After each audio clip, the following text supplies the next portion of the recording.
The Benjamin Dixon Show is only possible with listener support. Go to www.patreon.com/The BPD Show.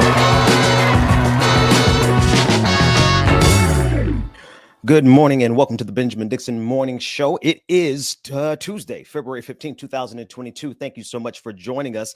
I will be joined momentarily by Dr. Carl Mack. And at 8:30 Eastern Time, we'll be joined by none other than investigative journalist Georgia Fort, who's going to give us an update on all of the cases that are occurring right now as it pertains to getting justice for Black life. And we'll always be joined by DJ Exclusive. Rebecca Zor is not with us today, but we have a jam-packed show. We're going to attempt to unravel some of these stories, the top stories of our day. I'm more and more interested in not doing politics. If I could just be, oh, he's ready. Okay, perfect. So I don't have to filibuster any. I want to bring in Dr. Carl Mack, who is already ready for us this morning. Dr. Mack, how are you this morning? I'm good, Brother Ben. How you doing? Doing good, man. I had something in my hands here that I think you would recognize. This is my copy of Black Heritage Day 4. And I just noticed on the website, when I went over there, you have a pop-up that says the most comprehensive Black history calendar ever assembled. Let's put that to the test this morning. Hey, Google, what happened today in Black history? Nat King Cole was one of the most celebrated and influential singers in popular music. He began playing organ in church as a 5-year-old, traveling in a musical show by the time he was 17 and putting out his first record by 24. It sold 500,000 copies. In 1956, he became the first Black man to host a network television series. On February 15th in 1965, the great Nat King Cole passed away. Adapted from Black Heritage Day 4 calendar by author, lecturer, and civil rights activist Dr. Carl Mack. Dr. Mack, go ahead. Yes. Oh, I thought you were about to get in there. I was going to say I had an occasion to actually go through Montgomery, Alabama, in my recent travels, and there's the house that Nat King Cole was born in right there in that city. I did not know that this was that day, but obviously Nat King Cole, a tremendous influence on my life as a musician. I have to say, one of the very first songs I ever learned how to play was the Christmas song, Chestnuts Roasting on an Open Fire. I don't know if you have anything more to add there, Dr. Mack, but definitely I have been, and thinking of his daughter, that family has been a blessing to Black history. No, Ben, you pretty much said it all. So yeah, today we celebrate the life and legacy of Nat King Cole. I appreciate the calendar, Dr. Mack. BlackHeritageDays.com. Go ahead and get your copy. Again, I say in my homeschooling of my children, we try to make this a cornerstone.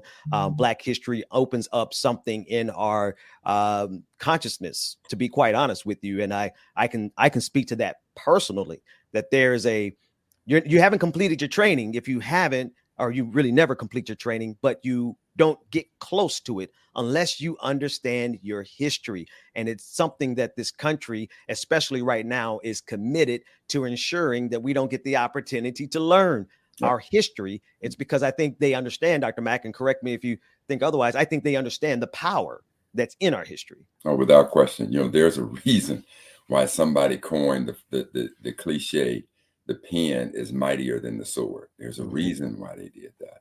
Absolutely. So without question. But Ben, just to flip the script on recent Black history, I hope that all of us, and if you weren't watching it, I was literally moved to tears this weekend when I woke up on Sunday morning and looking at my television, and I'm watching a young Black woman by the name of Erin Jackson participate in the 500-meter speed skating competition in Beijing in the Olympics. And this sister won gold. And to know her story, that not only is she a talented athlete, but a graduate of University of Florida in a STEM field of material science and engineering. And that's awesome. To go from roller skating to ice skating and win the Olympic gold, the first time in history that a Black woman has won a gold medal in speed skating. She's not the first Black woman to win a gold medal in the Winter Olympics. That belongs to a sister who was part of a 2-woman bobsled, but I'll tell you a little bit more about that later. So it's also happening today. Black History is happening today. A friend of mine refers this month as Black Future Month. I was looking at the clip of the young sister who won, Aaron and Jackson. she, if I'm not mistaken, one of the clips said that she began ice skating. This she only began this 6 years ago. Correct. That blows me away. Correct. They actually have footage of her for the first time stepping on ice, and you can see it. But the thing that you have to understand is that she did inline roller skating. So many of the movements are very much the same. There's a similarity in that. So basically, once she got her footing, She had it. oh my God, it was Did just she ever? absolutely incredible. But, Absolutely. to your point, Ben, to understand that she was such a novice as an ice skater, and then to come back and to dominate the world. It's absolutely, so one of the things I do laugh about is that Black women have now proven to be the fastest on land and the fastest on ice. Hey man, give them a minute. They'll show you. Put them in the planes. You'll see how they'll be fastest in the air too. There you go. But I digress. I'm also thinking of the other aspects of history of Black future, and it really just blows me away in a positive way, Dr. Mack. I honestly believe each generation is getting sharper. Each generation is, in a sense, you might say, getting faster, getting stronger, getting there. It's not a guarantee, right? It doesn't just happen. But I think with context in our history, with knowledge of ourselves and knowledge of our past, we can keep pushing each generation to be better than the previous. And I think personally, I think that should be our goal. But being absolutely, but the thing that I've personally seen in my life is that even in the wokeness of today's society, and I'm gonna specifically speak about our people, I am absolutely amazed at how little, even today, we seem to be getting away from the accomplishments and the trials and tribulations of our experience in this country. Right. So in effect, I am saying to you that I would have totally expected us to have a better grasp on our history in this country. Yeah. And I am personally finding just the opposite, and trust and believe that if America is successful in one of the most asinine things you could ever imagine, in its simplest terms, you can call it CRT if you want to. But right up, what America is telling us, Black folks, we don't want you to remotely study your history, even talk about what happened to you. Now you let that shit go and let's move on. That's right. And Black folks are sitting there like, well, maybe we are getting so far away from our history, and so many answers lie within the dormancy of our history. So it is an abomination for us as a Black folk to move away from such power. Yeah. One of the great historians, Lerone Bennett, said, "Only a fool ignores his history." And sad to say, we are being a very foolish people and not teaching our children. Our children, it is apparent to me when you take a look at how our children are being, how they're moving towards activism. Now, as you said, Ben, if we can equip them with the knowledge of yesterday and let their fire of today burn, that's right, you will have a force that would truly speed in and usher in the change that we're so rapidly looking for. Absolutely. Absolutely, Dr. Mack. And then yesterday, obviously, we were not live, but yesterday was Valentine's Day. But more importantly, it's the day that Frederick Douglass chose for his birthday. And I just want to take a second to acknowledge that the abolitionist, the famed abolitionist. And there was something you said one time, Brother Mack, the way you described the challenges and the threat that Frederick Douglass faced, but still in the face of this empire, being a former slave, he stood and fought on behalf. I mean, I can't even describe it. Speak about Frederick Douglass real quick. It's just, I mean, I can't go. We didn't have a show yesterday, so I want to include him. And thank you, Ben. And so one of the things about Frederick Douglass, when you study history, there has not been a more formidable force in the efforts towards Black equality than Frederick Douglass. To imagine that a man was born right here in the state that I am in Maryland, born enslaved, through the help of his wife, escapes, changes his name to what we now know as Frederick Douglass, to be a part of meeting with presidents, to be a part of getting blacks to fight in the Civil War, to be a part of challenging America in their face of democracy in light of what we as black folks have done.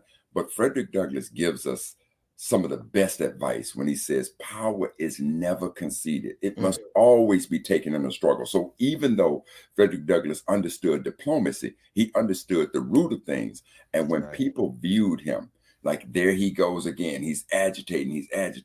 Frederick Douglass says this to people: any man who professes the faith of freedom, but you detest agitation, well, you are a man who wants crops without plowing the field. You want the ocean without its awful roar. You want rain without thunder and lightning. And Frederick Douglass, family, he was that thunder and that lightning for our people. That's right. That's right. Co-founder with Martin Delany of the North Star. I had the privilege of, at the time, co-founding the North Star, the abolition newspaper, several years ago. But we can't move to the 3rd to the 15th of February, in my opinion, without acknowledging on the 14th that dynamo of a man. Go ahead, Doctor. And Ben, let me see, I love this. You co-founding, starting back the North Star. Frederick Douglass founded the North Star with Martin Delany. I named my first son, his middle name is Delany, after Martin Delany. And for those who don't know, Martin Delany was the first black to become a major in U.S. military history during the Civil War. But he was also a staunch abolitionist. And the reason go ahead, I'm sorry. The reason I so resonated with Martin Delany is because Martin Delany said this quote. He said, "Sir, my house is my castle. And any man who approaches the house in search of a slave, I care not who he may be, a sheriff, a magistrate, a constable, even a magistrate of the U.S. Supreme Court, if he crosses the threshold of that door in search of a slave, and I do not lay his body, a lifeless corpse, at my feet, may the graves in heaven refuse me a final resting place. Because any man that approaches through that door, both of us shall not live." That's Martin Delany. So that's the reason I named my son Joshua Delany Mack. Joshua Delany Mack. Good morning, Joshua Delany Mack. Dr. Mack, did you get a chance to see the Super Bowl this weekend? I didn't, but I don't know if you had a chance to tune in. I watched half of it. I will say, first of all, I thought the game itself, the half that I watched, I thought it was boring. So my heart wasn't there. So maybe I watched it with less than rose-colored glasses. But I will tell you that I did watch the halftime show. Yeah. And I will say that halftime show arguably was the best halftime show. Well, it's not arguably because it's my opinion. Yeah. Well, it was the best halftime show I had ever seen. You know what? I heard, I was listening to, on my day off, I listened to Steve Harvey morning show. And they were arguing about that yesterday. They were arguing about whether, would you really put, cause there's, and obviously your opinion and it's there, but they literally said, they ranked it as the best as well. Very close second was Beyonce, and then you had Prince halftime and Michael Jackson. I'm like, I don't know. Those are some pretty tough acts to be better than, but I can say it was a hell of a show. It was one of the best shows I know I've ever seen, and it was good to see on the same weekend that we announced that we got to cover, Snoop Dogg getting ownership of Death Row Records.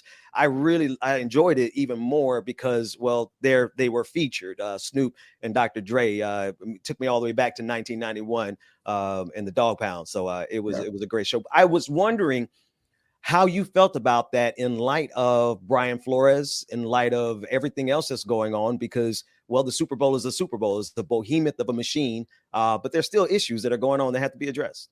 And, Ben, that may have been why my heart and soul wasn't into it. Like I said, literally at halftime, I don't know what happened in the game after halftime. I haven't bothered to even look at much of the highlights. The reason I know the Rams won is because somebody literally called me and told me about it. I'm just that my spirit is just that hurt about what has happened with the NFL. But one of the things that I am pleased about is, the things that I knew would happen, and it is people are coming, and Brian Flores' voice is not being muted.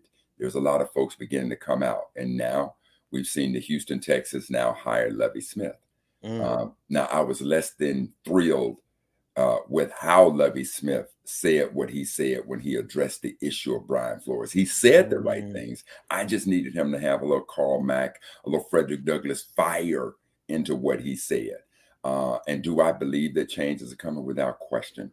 I made what some people may think is a bold prediction, but I am convinced that by the year 2030, 1/3 of the NFL will be Black coaches. That means we will have at least 10 Black coaches in the NFL by 2030. And all of that will be able to be pointed back to the courage that was shown by this one man. But keep in mind, he is literally the straw that broke the camel's back. That's right. Because there's been pressure placed upon the NFL. Not quite, you know what? I think I'm wrong in saying that, Ben, because the pressure hadn't been placed like it should have been. But there is an organization, the Fritz Pollard Alliance, and Fritz Pollard was the first Black to play and coach in the NFL. And for those who want to know, the league started in 1920. Fritz Pollard played and coached for the Akron Indians, won the world championship. But an organization named in his honor, they were the ones who threatened a lawsuit, and that's what brought about the Rooney Rule. So they certainly have been a part of it. But for Brian Flores to make the bold move that he has, I certainly believe that it is certainly put a stain on the NFL. I don't care how they want to do it. They could have had a good game, a great show, but trust and believe, no matter where, what, Brian Flores, even Biden, you got the president weighing in on this situation. Yeah. So it is a very serious subject, and I think there's going to be progress made because of the courage and hopefully not the sacrifice of this Black man. That's right. We're going to talk about this a lot more during Like It or Not with DJ Exclusive from the musical aspect, because I at this juncture, now that the Super Bowl has come and gone, we had that great halftime show. I do want to talk about now, let's use that power, right, as a way of organizing around this issue as we discussed before. So that'll be coming up at the 9:00 hour. And again, we'll be joined by Georgia Fort momentarily here to discuss all the ongoing federal court cases. There's a counter protest on behalf of Kim Potter. She is one of the police officers found guilty in the killing of a Black man. There are protesters who are out there supporting her to be free. This is all on the heels of coming up her sentencing that is going to occur this week. Georgia is going to give us all those details. Dr. Mack, I want to circle back to the story that we started on Friday. I had not had a chance to really dig into the Dave Chappelle story, but it was such a hot story, and I know you had a chance to dig into it, that I wanted to get the ball rolling on Friday. We got a little bit more information on what was going on, and I want to run it by you, and I want to get your thoughts on it. I want to start first, David, if you can.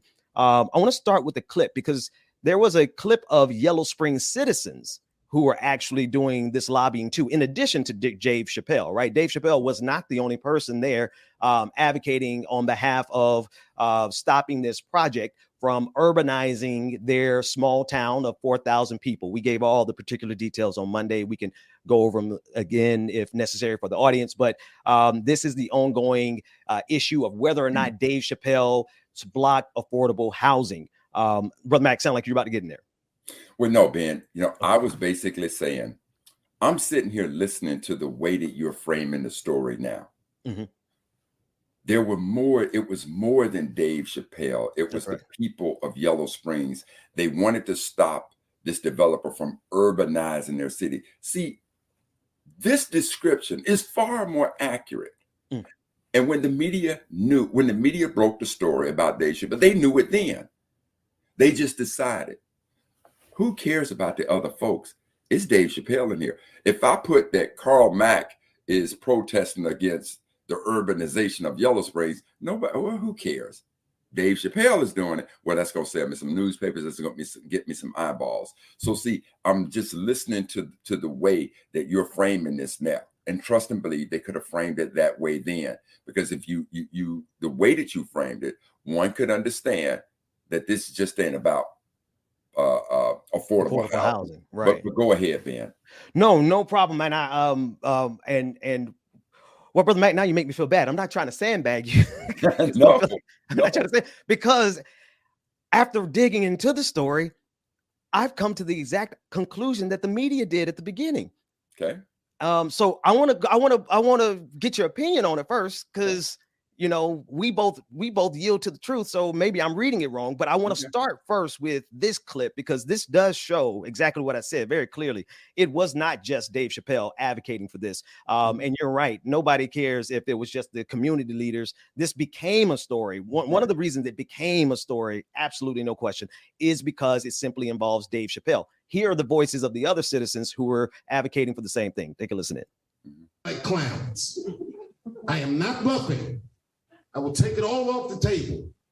Just go. Second truth I want to tell, there is not a single affordable element in this RA development or the PUD, according to our own standards. It is disingenuous and insulting to those of us who actually need affordable housing to call it affordable housing. This does not meet our needs. What we need is rental properties and entry-level housing. You mentioned this as being segregated. We don't want this to be segregated. The PUD is segregated by income. You can see it, just look at the map. Let's go. Number 3, this does not meet our code or a comprehensive land use plan that you keep referencing. That's in place to protect us from people like Oberer. The PUD as currently presented is in direct violation of what is stated in Yellow Springs Code of Ordinances, explicit violations of preservation of small town appeal. And as a taxpaying citizen, I need you to stick to this vision. You opened your comments comparing us to Trumpers, but it seems that the true Trumper is over. I've never met Dave Chappelle. I also don't have his number. However, the development will not mitigate gentrification. The price points are simply too high.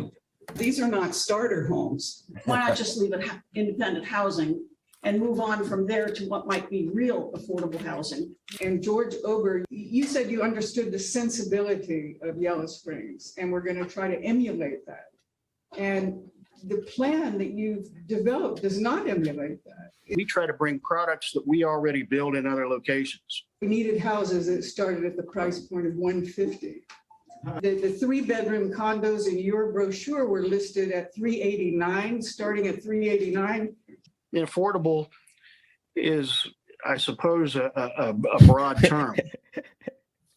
Okay, so now, in so much as everything that I agree, affordable, that's almost laughable. Affordable is a broad term. 389,000 is affordable in LA, right? But in Ohio, it's not really affordable. There's very few places in Ohio where $389,000 is going to be considered affordable. What I find interesting about that clip, Dr. Mack, is what I found in the article afterwards. I heard that the people were making the exact case that you laid out. They have a concern about the urbanization, right? They have a concern about the fact that these aren't actually affordable. I agree with both of those points. But when we pulled up the article from Dayton Daily News, the project is still going forward. They are still bringing in 143, not units, but plots of units. And they're still moving forward with that same, I think the article said, the homogeneity, right? They were complaining about those monopoly style homes that all look alike, and Yellow Springs being kind of a cottage town having unique features. I felt that and I understood that, but they're still going forward with the same contractor, Oberer, right? They're still going forward with the same number of units, the same number of plots, and the urbanization is going forward. The only aspect that's not going forward is the included duplexes that would have been affordable housing. And in fact, the lowest price of a house that's going to be built at this point is $350,000, as opposed to the $250,000 that was presented as quote unquote affordable houses. Now we have the article, and there it is on the screen. Thank you, David, for bringing it up, and we can go line by line. But David, if you would go to that one specific line that shows that the project is still going forward with the same number of units. My thing is, I'm confused, honestly, if they're trying to stop the urbanization, then the project itself should have been pulled off the table or at least changed. What do you think, Dr.?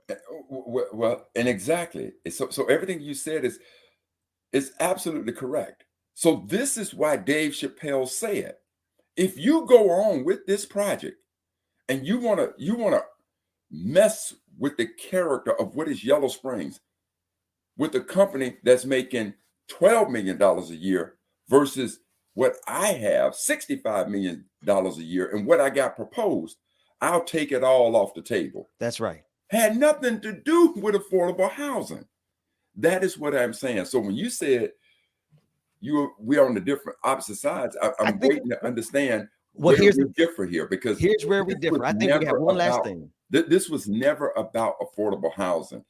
This guy, this developer, you clearly, he's bringing affordable housing in there just to bring this type of sympathy, understanding to it. This cat could care less about quote unquote affordable housing. I agree. $89,000. That's where it starts, and you call it affordable. That's right. I don't disagree with any of that. But so I have to ask, Dave Chappelle is going to have to tell us something here. Is he going to continue to invest his $65 million because the project is going forward? No, he was clear. Chappelle was absolutely clear that if you want to bring in the urbanization through this developer and mess up the flow, and interrupt the preservation of what is Yellow Springs, Ohio, a village that I've come to appreciate, make my home. If you want to bring this urbanization in and put up these monopoly style homes, cookie cutters, trust and believe my money is out. Do I believe that that's what Chappelle is going to do? Brother said it. I believe brother's going to do it. And I hope he does. All right, then that's going to be, and the unfortunate thing about this is this could be, you and I may have to keep an eye on this for 2 or 3 years, depending on how long it takes for him to decide where he's going to put that $65 million. But if Dave Chappelle puts that money in that community and they got the urbanization, because it looks like the project is going forward. They're going to get the urbanizing. They're going to get the urban sprawl. They're going to get all the things that you accurately outlined last week. And so the real test is now, Dave, are you going to put your money where your mouth is? Are you going to take it away from what you said? And I think we might have to wait a little while to see that whole story play itself out. Yeah. But Ben, here is, it's not important where Dave Chappelle puts his money as far as I'm concerned about this. What should be clear to you and I and all the Black folk in this country, don't buy in on the BS in which the headline reads, Dave Chappelle is against affordable housing. This morass deserved to have the layers pulled back.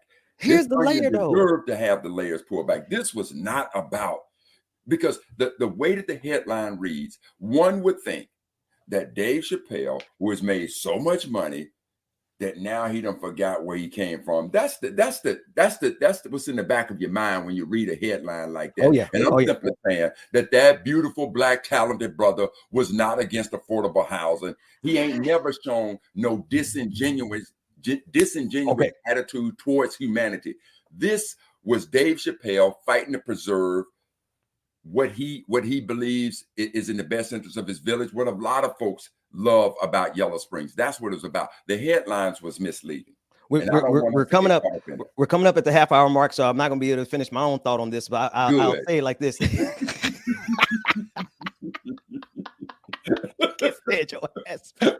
I'll say it like this, though. Dave Chappelle never has to say he's against affordable housing if the outcome is the same. If everything is controlled, let's control for everything else. And at the end of the day, Dave Chappelle still puts his money there. That's why I think it matters. If he puts his money there and the only thing that happened was that they got rid of the duplexes. Oh, that's my music. Y'all take us to a break. And Ben Dixon, I'm gonna tell you something right now. We're gonna meet halfway between here and Atlanta, and I want your biggest pillow because we're gonna get this on, brother. We'll be back with more of the Benjamin Dixon Morning Show after this break.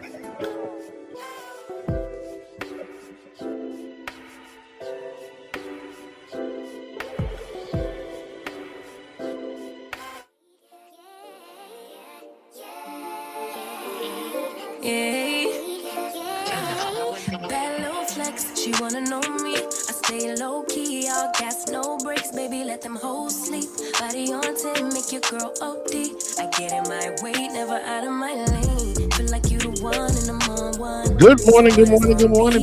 Y'all know who it is. Y'all know the voice. Y'all know the sound. It's your boy DJ Exclusive is in the building. James W. Williams is here. Good morning, everybody. Welcome.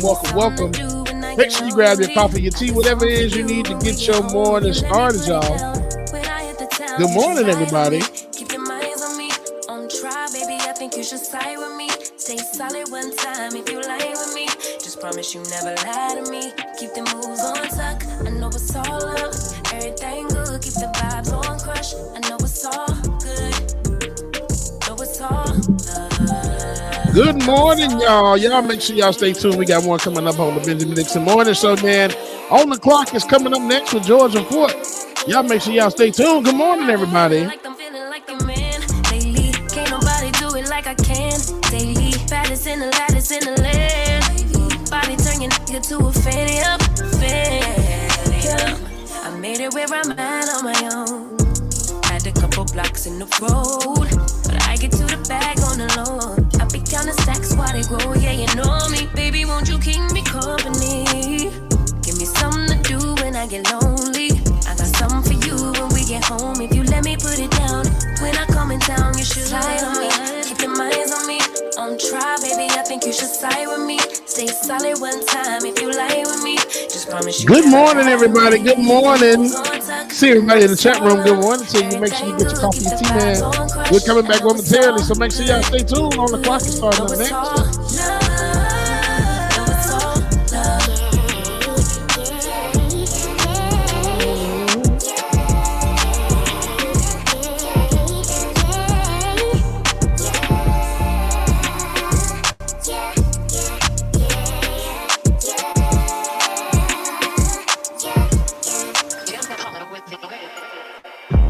I gotta hit the beat. I gotta hit the beat. I gotta hit the beat. I gotta hit the beat. I gotta hit the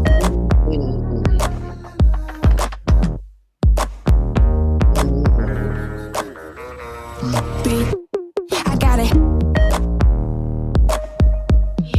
Yes, y'all, it's crazy. It is the real me. I don't know why it would be. It's the real me, y'all.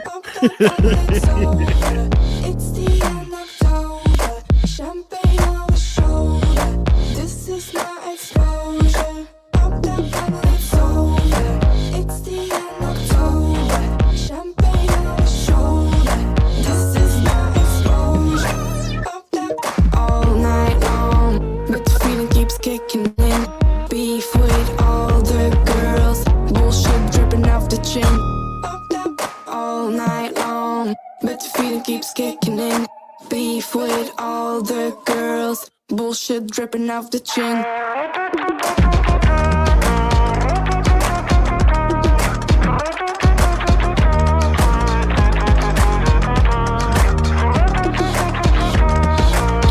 After David, after is good.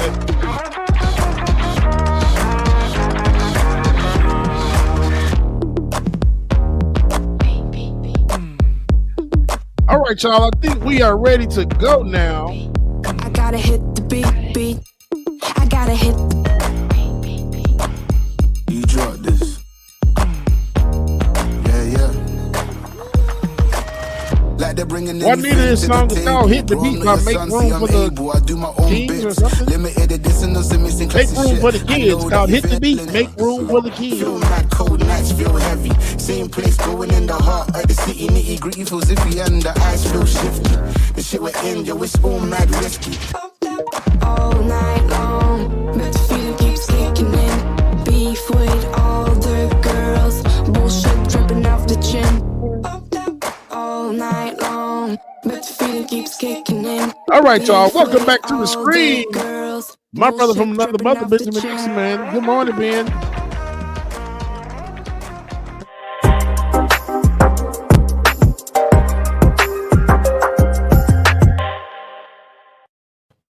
Good morning. I am live from Minneapolis, where there continues to be questions about policing throughout the city. This Friday, we know that Kim Potter, who was convicted of fatally shooting Dante Wright, convicted of first-degree and second-degree manslaughter, she'll be sentenced. She'll be sentenced this Friday. On Thursday, Karen Wells and Andre Locke will lay to rest their baby boy, Amir, who was fatally shot by police on February 2nd. And Ben, Brother Mac, we continue to follow these stories. But one thing, this morning I'd like to talk about that we don't cover a lot is the folks out there who use these tragedies as an opportunity to support officers, to talk about their support of police. These people usually are seen with the thin blue line flag or, merchandise that says Blue Lives Matter, right?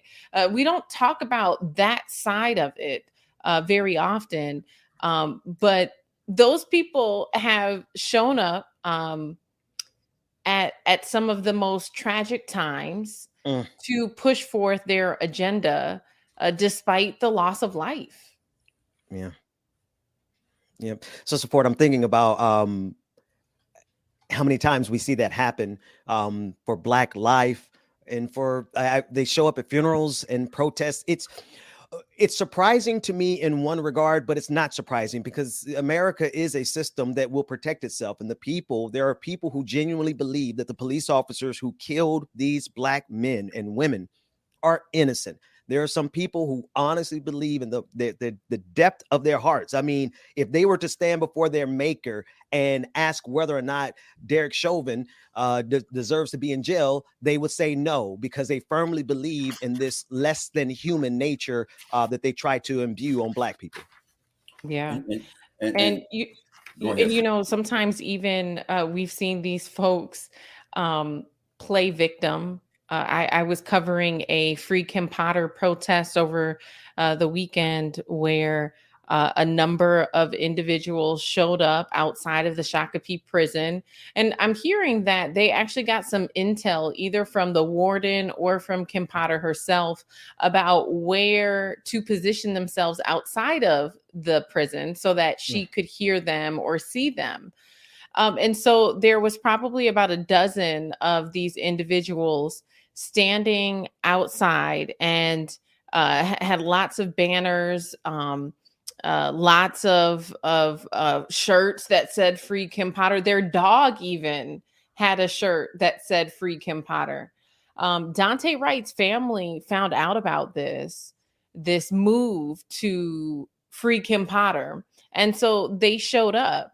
Eventually the police were called, and, what I observed was these individuals trying to act as though Dante Wright's family was aggressive, but the person who pulled out the mace was there to free Kim Potter. The person who ended up touching another individual was there to free Kim Potter. I want you guys to take a look at what took place over this weekend. Individuals rallying outside of the Shakopee prison, trying to make a plea for Kimberly Potter to be released. Take a look. Here to support Kim, not to protest or not to speak about anything that happens. We're here to support Kim. Weird as hell. Go ahead, I dare you to make me. I dare you. Because it don't make no sense. This baby ain't alive. Yeah, Kim Potter! Kim Potter! Oh, yeah, they can't. Are you ashamed? Is that why you're shaking your head? No. No? You don't have nothing to say? Leave Karen alone. Did you call your friends? No touching. I know you're big buddy. Standing up here for? You don't look, you ain't scary. Dante Wright! Dante Wright! Dante Wright! We can be loud. There's not a noise ordinance. I understand that. We don't have problems okay. Yeah, we don't have a problem with you guys being in either. Just don't put your hands and push and shove. No one's touched you, Yes, sir. You did, and you pulled your mace out. We're peaceful, sir. No, you're not peaceful. You pulled your mace out. That's peaceful? What's so scared? I'm your color, right? I don't know, are you? I am your color, ain't I? Not even engaging. Did anything wrong. Kim Potter did something wrong. He started it off. He started it? She would have never even pulled him over if it would have just been her. She said that in court. He didn't start shit. Kobe Heisler. You want to talk about Kobe? She's going to have to answer to that. You know the DOJ picked that up. her little cover up. Turn off your body cams. Don't say nothing. Meet around the corner and everything goes. I guess I don't know a lot about that. It was a mental health call. Then they called the cops. They said, we don't need you. They show up anyway. They killed Kobe. And she pulls up to the scene. Turn off your body cams. Don't talk in the car. Meet around the corner. Are you ready to go home and pull it up yet, or so you want us to leave? Well, I'm asking, you know, at some point, what time are you going to leave? No! Who shut down? Who shut down? They're getting too close now.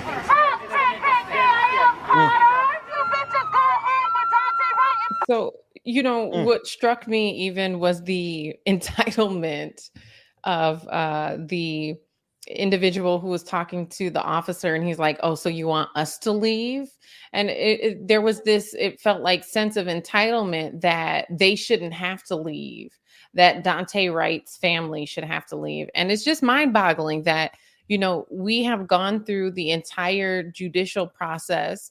Kimberly Potter was charged. She was found guilty in a court of law by jurors of her peers. That's right. And yet and still you have this group of individuals who feels like she should be released. Well, you know, Sister George, first of all, good morning. And again, thank you so much for covering this. But, you know, from my perspective, this harkens back, you know, clearly what I think what we all seeing is this disrespect for a Black life. Mm-hmm. But this is the way the American Constitution was built on this principle. And when I say that, I'm not being subjective. I want to make sure that everybody understands that I am completely objective when I say that the American Constitution was built on this principle. All one has to do is go to Article 1, Section 2, Part 3 of the Constitution, where they basically said that we are 3/5 of a man. This form of slavery that was brought forth in this country is the only form of slavery that took the enslaved out of the human equation and reduced the enslaved to chattel property. And that same mindset by which the Constitution of the United States was formed is permeating today. And that is what I see when I see this. You can now take a woman who is taking the life of a Black man, and as the woman said, Dante Wright didn't do anything wrong. Kim Potter did something wrong. And now that we want to hold her accountable, now that we want to hold history accountable, you got these folks who says, no, she is right. The rules don't apply to you because you're Black. Your history don't matter because it speaks of what we did wrong. We should not be held accountable. And so that is what I see when I see this. And as far as that blue line ain't thin. That blue line is as thick as the history of law enforcement has been in this country as it applies to us.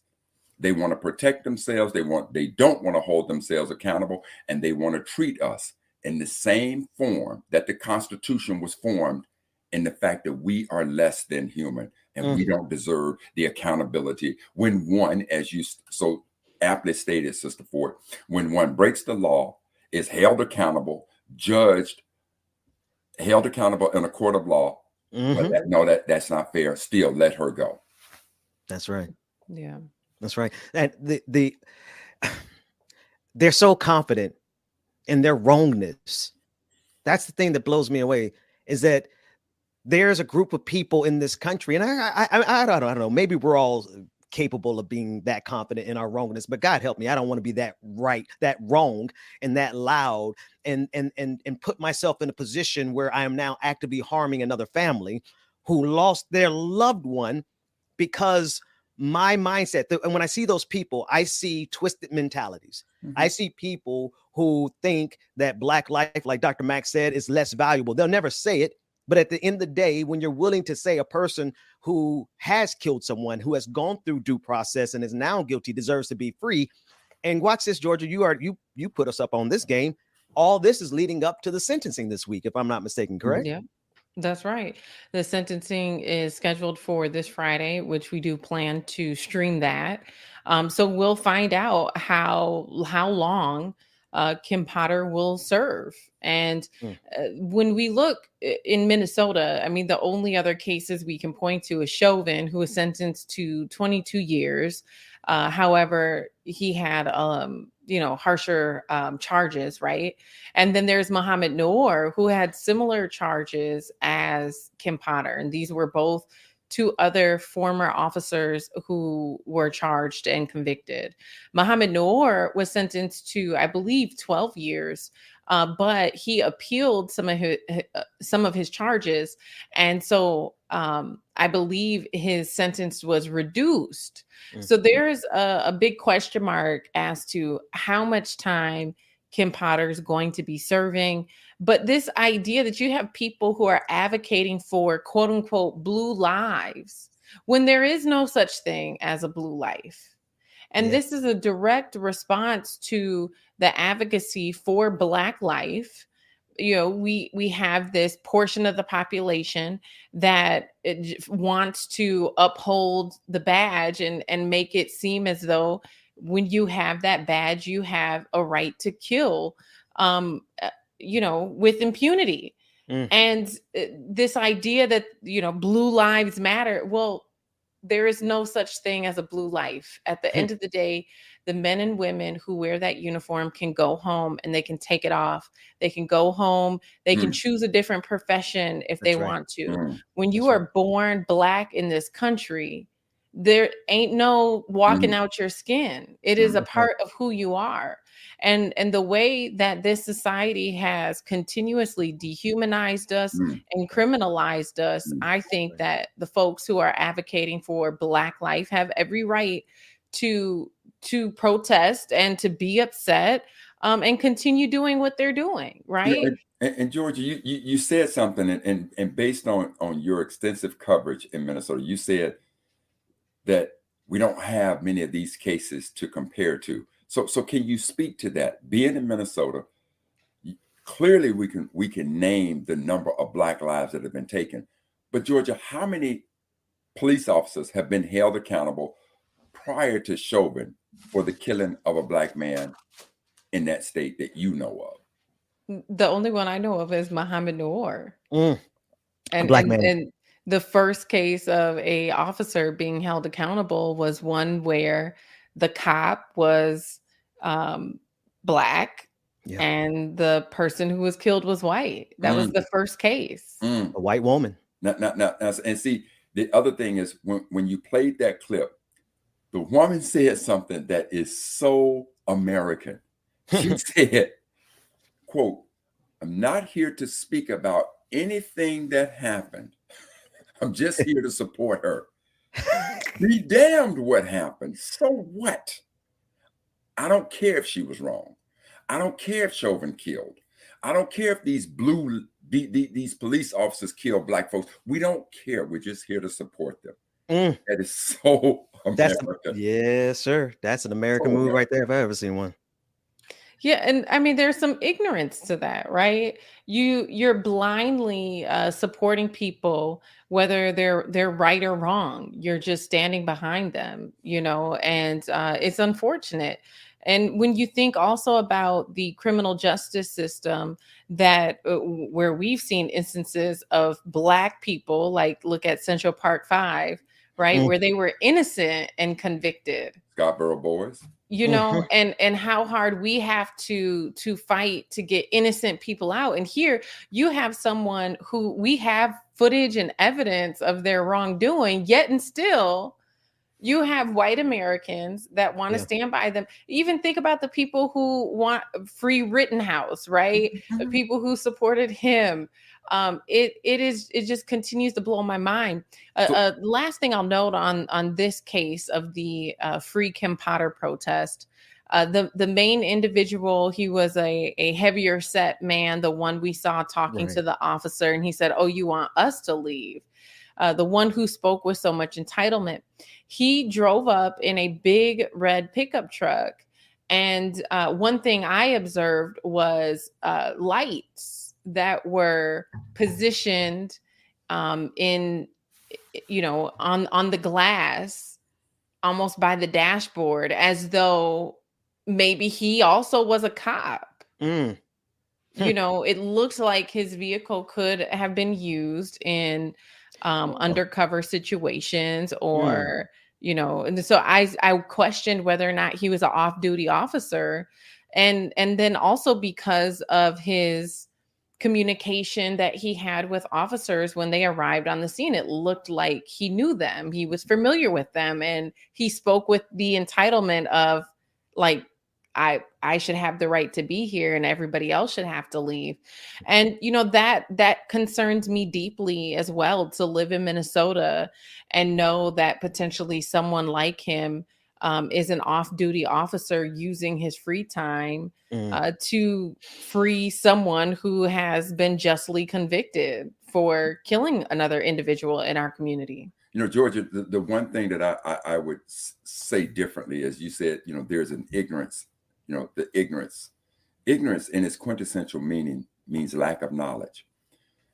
So when you talk about the amount of evidence that is being shown, there's footage of what Kim Potter did. There's been footage of what Rittenhouse did. So there is no ignorance here. So we should call it what it is when they continuously take the approach that they do in light of not ignorance, but information. Because again, ignorance is lack of knowledge. When you got the footage and you have all of that, it comes completely out of the realm of ignorance. And it goes back to the core and the fabric of America as it applies to us. And we must call it what it is. This is where you don't value Black lives. And when you don't value the loss of a Black life as a result of you being white, these folks being white, that in its quintessential meaning for me is white superiority.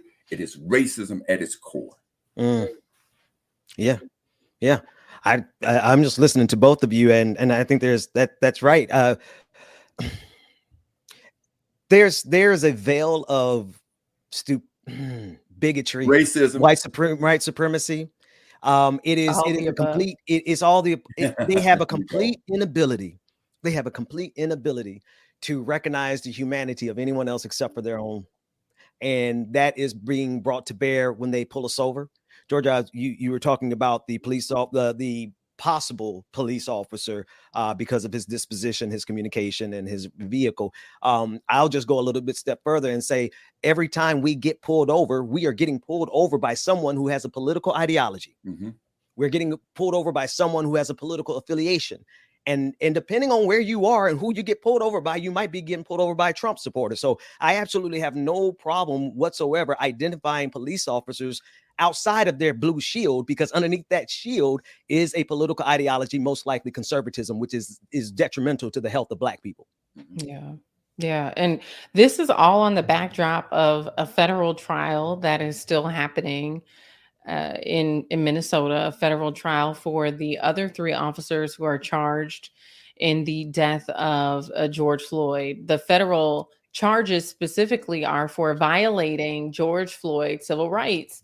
Yesterday, Darnella Frazier, the young, brave woman who filmed what happened to George Floyd, she attempted to take the stand, but she broke down. And it was almost like a trauma response. She couldn't get back on that stand. And so they took a pause, they took a moment and allowed her to regroup herself.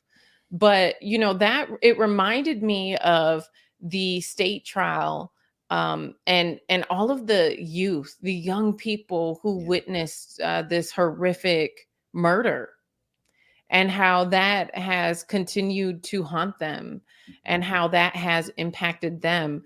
Judge Cahill in the state trial for Derek Chauvin ended up saying that there was no signs of trauma in the children. That was one of the aggregating factors the prosecution had presented in a argument to give Chauvin more time, right? The trauma and that these children have suffered through. But Judge Cahill said that there was no evidence of that. And I would argue that just even in Darnella Frazier's response to having to go back in this courtroom and her emotional breakdown in trying to testify is evidence that what these officers didn't just claim the life of George Floyd, but it has in some ways paralyzed many witnesses. That's right.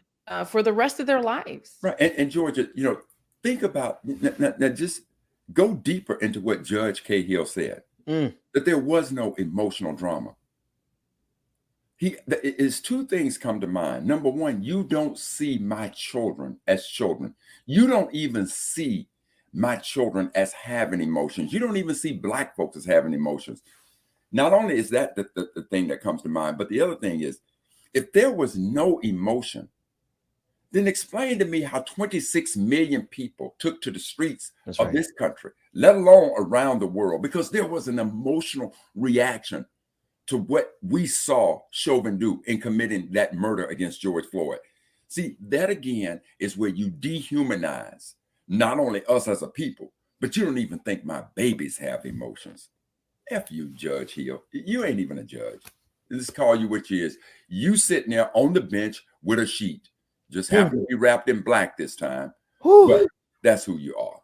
When you can say that, when you can now look at my babies and not feel that they are watching a life, they're watching a murder being committed right in front of their very eyes, and you don't think that has no sense of trauma, you've lost your ever-loving white racist mind, Judge.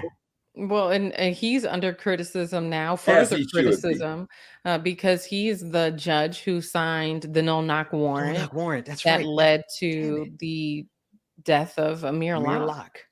The degrees of separation here are ridiculous, Georgia. George, how did he say that they call? I was traumatized watching the video from thousands of miles away. Yes. I cannot watch the video. Yes.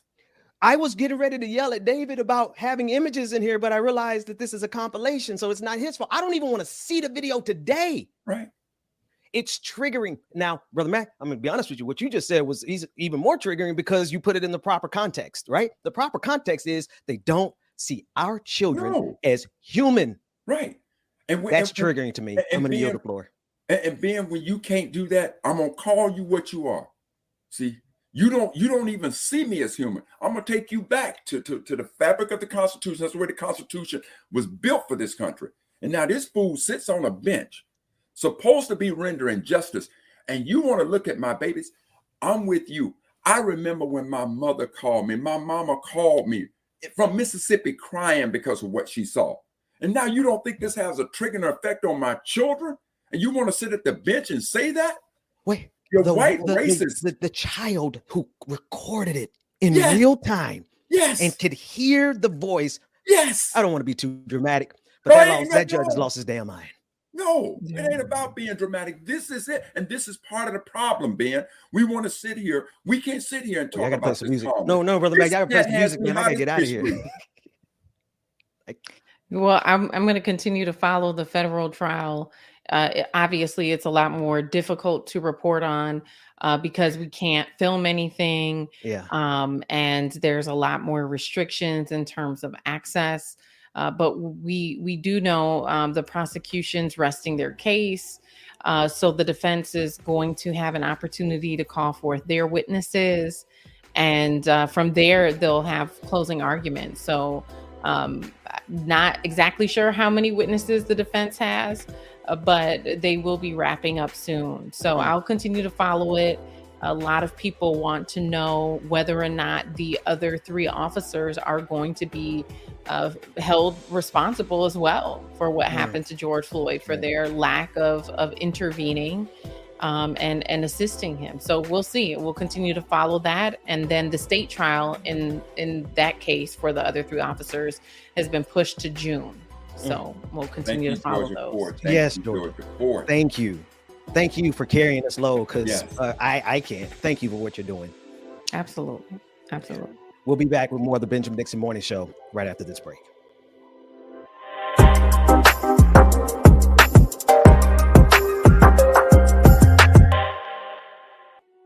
You got what I need, sipping on the potion, all that good emotion. Got more coming up next on the Benjamin Dixon Morning Show. Like it or not, it's starting momentarily, y'all. Y'all make sure that you stay tuned.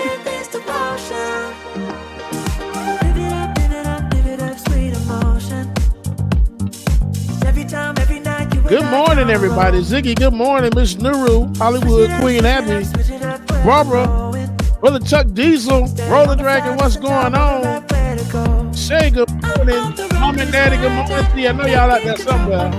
Juanita, Courtney, the SRB, Triple Dragon, good morning. Jacob, Whitney Woods, good morning. Afraid Not, Indian Brown, Ear Hustler, Sophia, hey, Miss Sophia. Shay, good morning to you.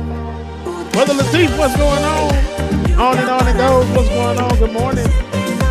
Six Dragon Daddy. Christopher Shaw, good morning. Queen Abby, One Source Productions, what's going on? One ATL Country Boy, good morning to you. Peter Low Frequency, what's going on? Alicia, good morning. Miss Nuru. Valley Girls, good morning.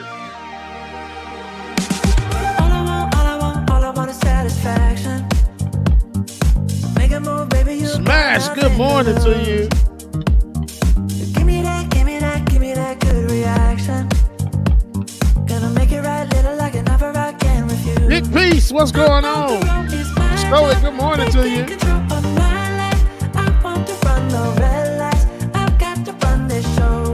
Good morning, Lily.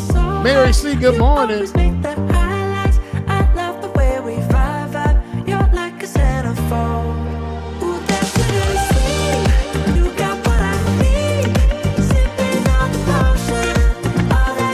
Kareem Ransom, Jason March, good morning.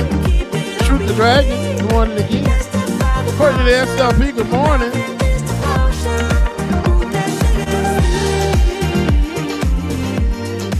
Anna Loom, good morning to you. All right, y'all, we're going to get our new patrons and our new Twitch subscribers read off really quick. Amber Layla, good morning.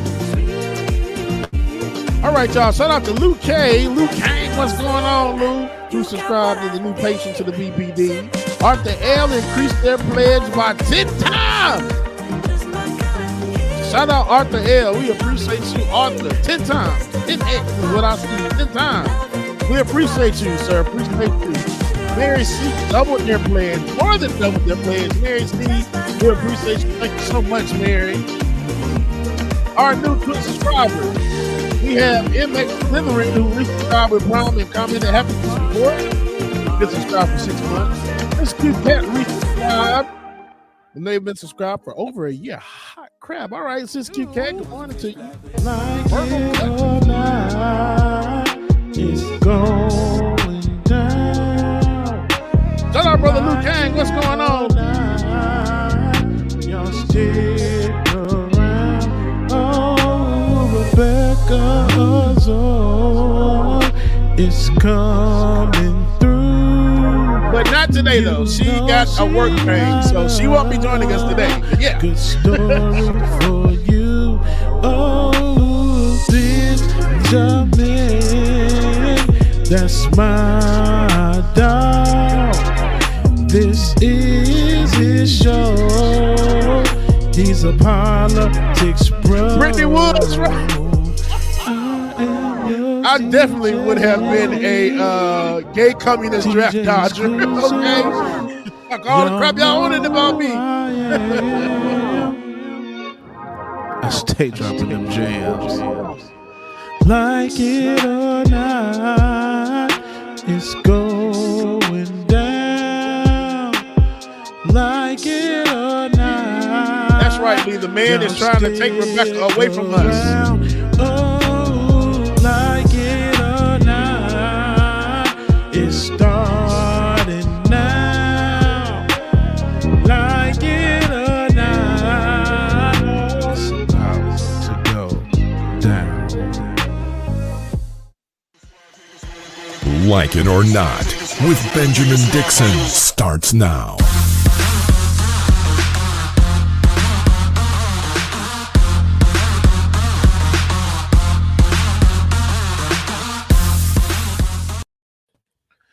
Good morning, good morning, good morning, people. Good morning and welcome to Like It or Not, where we're free to tell the truth and not care who doesn't like it. I was going to see if Brother Mac was going to jump in. I forgot. Look. I know my role. Good morning. Good morning. Hey, Brother DJ, let me also say this about Baynard Rustin is, people simply want to remember him for what he did with the March on Washington. But many in the civil rights movement, icons that we know of, A. Philip Randolph, for whom he worked to end racial discrimination in employment. It did that. The Freedom Rise, and you have to remember how powerful the Freedom Rise were, that was organized by SNCC and John Lewis. As a result, he helped organize those Freedom Rise. And we're talking about rise in which folks got on buses, and you want to talk about going into the lion's den. That's right. Buses got burned, people got beat up, people got arrested. That's right. John Lewis was a part of that. Diane Nash was a part of that. So, he worked with all of these people along with King. Ella Baker, and most folks don't know about the quiet she wrote that is known as Ella Baker. But Ella Baker was the one who, on the heels of the Southern Christian Leadership Conference, in concert with Dr. King, called out because of what happened with the 4 freshmen at North Carolina A&T in that monument that we now know as February 1. They're the ones that ignited all of these young people across the South to start these sit-in movements. And then through Ella Baker, whom Baynard Ruster was working in, helped call these folks to Shaw University and form SNCC. And of course, we know the powerful history of SNCC. So Baynard Ruster was an absolutely powerful individual in which all of the great iconic leaders of the civil rights movement had a profound respect for that brother. Yeah. Absolutely. Awesome, Dr. Mack. Thank you for that. And, I definitely, I know we talked about it, but definitely have to get Mom on. Mom has some history to share because my grandmother actually helped, was one of the organizers that helped with the March on Selma, and some of the bus rides as well, too. So she has a lot of information. And one day she was just talking to me and I'm just like, Mom, I never knew a lot of this information. So definitely when Mom comes on, she has like a wealth of knowledge to share about my grandmother, and just hearing it just makes my heart smile. Love to hear it. And Ben, this is what we were talking about earlier about the further we're getting away from our history, the less it appears that we're learning about it. So DJ, I would implore you to sit with Mama Gwen. That's and right. Don't just talk about her love, the love that her and I have for each other. Don't just talk about that, but get inside the history. I guess, Dr. Mack, I guess. This show it takes up so much of the conversation. I don't know what to do. I know. And Mama Gwen, you know my heart is full, and I hope you got the 500 dozen of roses I sent to you yesterday. I'm glad you put it at a number where everyone understood context. Because I didn't want you to say something that she go looking for them roses. I'm like, come on, man, we ain't got no time for broken hearts around here. We don't do broken hearts on the Benjamin Dixon. Hey, all I gotta say, Ben and DJ, is that if she didn't get them roses, I'm calling the florist company up right now, and I'm going to the florist happened to my roses. Hey, did y'all, David? We're in StreamYard, so you can pull up websites. Did y'all see that meme going around saying your work husband sitting there waiting for real husbands to slip up on Valentine's Day? Y'all saw that meme? Oh yeah, you know what today is, right? What's that, husband? Today is National Side Piece Day. It about to be so many people at Cheesecake Factory and Papa Do's today. He said Papa Do's. No damn.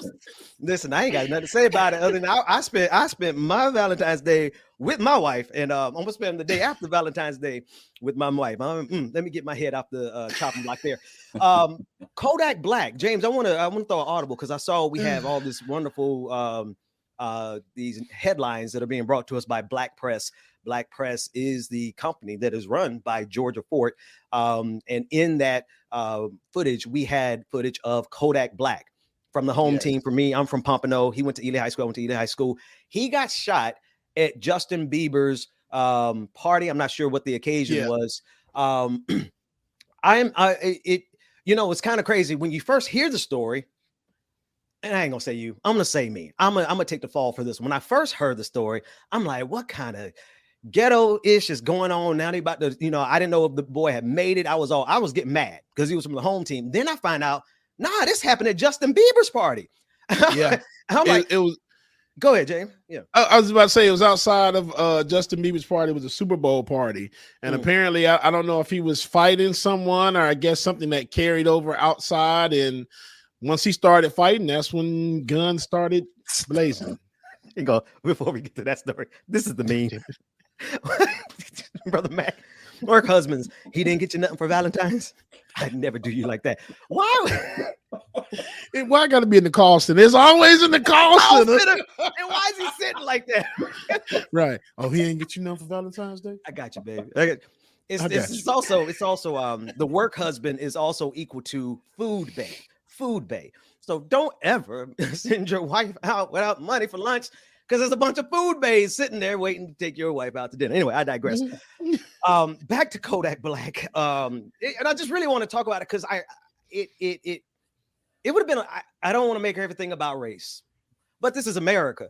Everything is about race. If this had been flipped, if Justin Bieber had been shot at a Kodak Black event, even if he had just got like a flesh wound, like just a little graze, man, this would be all over the Today Show. This would be over everything. There's a value that's placed on the life of white artists, white people, that is not transferred. And I didn't mean to tie it directly to what we got through talking about, Dr. Mack, but here it is. Another case in point. You have a black rapper who is shot.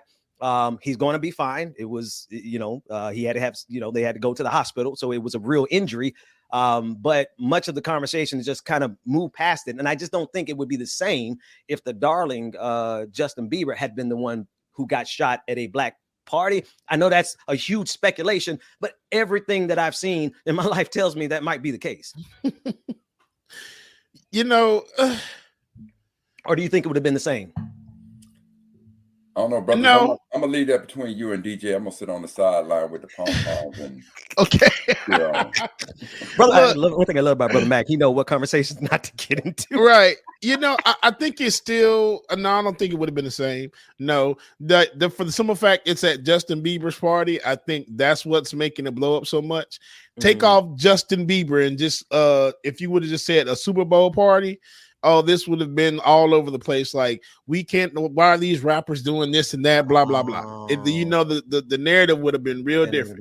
But so now, but Ben, I think you're right, though, Ben. I honestly think you're right, though. Had it have been Justin Bieber was shot at a Kodak Black party, then everybody would have been like, oh, it's expected. It's that kind of party.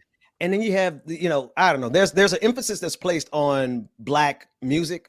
And I'm going way off the script here. This is not a segment we even prepared for. So feel free to pull us out at any time. Anybody want to move to another subject, but I really feel that in these kind of instances, man, we see a clear juxtaposition in value in terms of in narratives. Like, we're covering it, but I'm covering it because I'm from Pompano, right? Right. I'm covering it because I'm not even because I'm a fan of Kodak Black. I'm not really a fan of his music, but I'm covering it because, I've seen this happen so many times with Black rappers. I've seen so many, there seems to be a huge uptick in the number of rappers who are getting killed. And there was a minute there, like, I'm gonna show you how old I am. East Coast versus West Coast. That's when all the killings to me. But now we've had a renaissance. We had a renaissance, and it's particularly targeting our young Black rappers. I mean, they're out here getting killed for real. So this is why my alarms went off when I saw this story. I thought maybe he had got, but I'm glad that he's still with us. Right. And Ben, you're right. Is this going to delay the Kodak Black Mother's Day? Look at it, terrible. Jesus Christ. But Ben, yeah, you're right though. It's one of those things where now that narrative is going to be, you remember, I think, what was it, the 80s, the 90s, how they used to portray Black music or rap music, that it was caused so many killings and deaths that everybody was going out killing everybody. I think it's going to spark up that narrative again. Yeah. And then obviously so many other parts of that. I want to shift real quick to the HBCUs. I want to jump on this. Last week we covered multiple HBCUs getting death threats, and that investigation is ongoing. Bomb threats. Bomb threats. Thank you. Bomb threats. And so those investigations are going on. I have a clip from our friends over at The Recount, and they actually went one step further. They said, let's take a little bit deeper dive into what's happening at HBCUs. And they're finding out that what we knew as Black folks, HBCUs are systematically treated differently by state and federal governments. Let's take a listen into the reporting from The Recount. On the very first day of Black History Month, at least a dozen bomb threats were made against historically Black colleges and universities. This sort of harassment is just the tip of the iceberg when it comes to injustices facing HBCUs. Here are three major inequities HBCUs are dealing with. Funding inequality. These schools are receiving less government funding even when it's legally required. In 2020, the Tennessee General Assembly granted nearly $70 million to the University of Tennessee, which has a 77% white student body. And the historically Black Tennessee State University only got $8.7 million. Both schools are considered land-grant universities, which qualifies them to receive federal funding. In Tennessee, the state legislature is supposed to match whatever federal funding the schools receive, but the state didn't provide any matched funding for TSU until 2017. And Tennessee Representative Harold Love found that the state underpaid the HBCU by up to $500 million.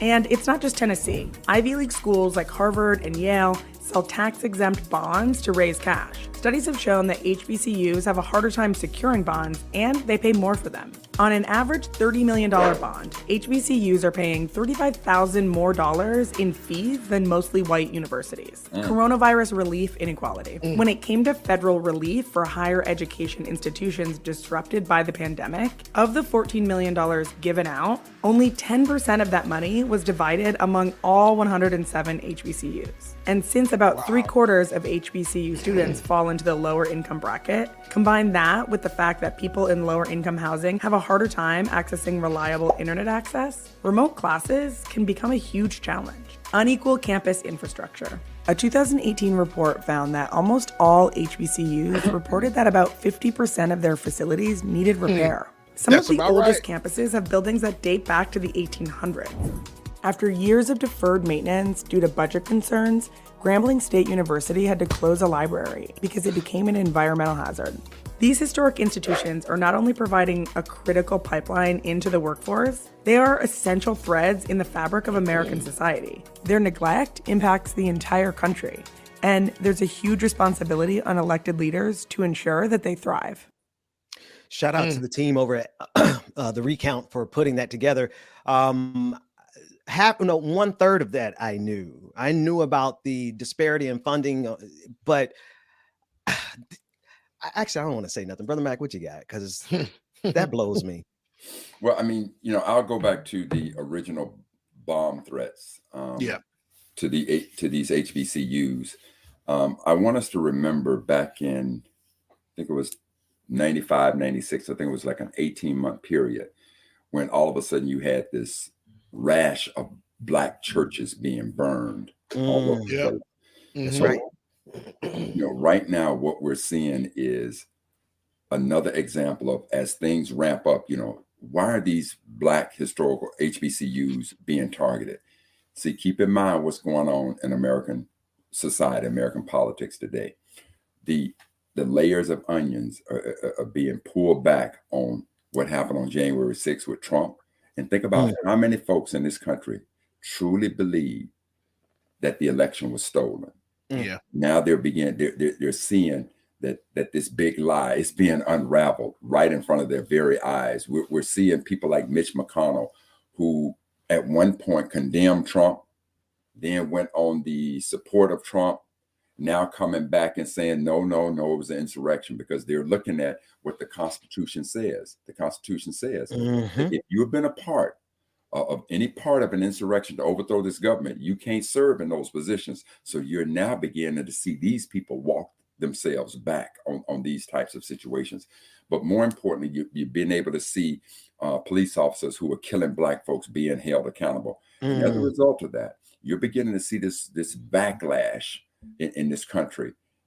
And so now that backlash is stemming over, I believe, towards attacks on anything Black. That's right. They like HBCUs, let's go after that. And here in this area, in the DC area, they had a rash of bomb threats against schools that were primarily high schools that were primarily attended by Black and other minority students. We're seeing at the high school level as well. So this is what is taking place. And then the other thing, you and Brother DJ, remember now, as the January 6th Commission continues its finding, they're talking about the attack on democracy and the rise that people want to pretend like the idea is so far-fetched that you can see militias forming up and beginning to attack government officials, attack democracy.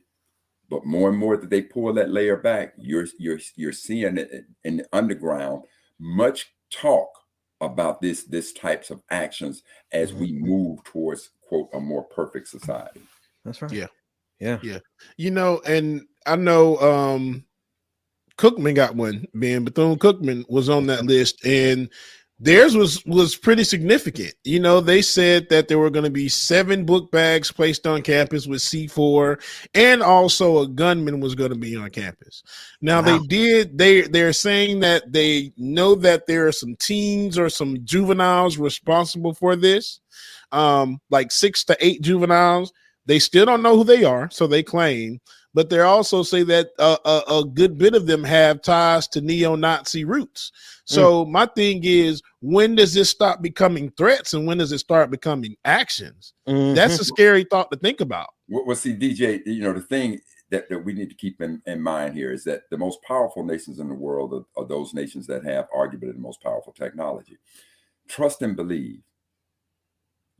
This country should be able to find out exactly where those threats are coming from. If we can go back, Ben, think about this, Ben.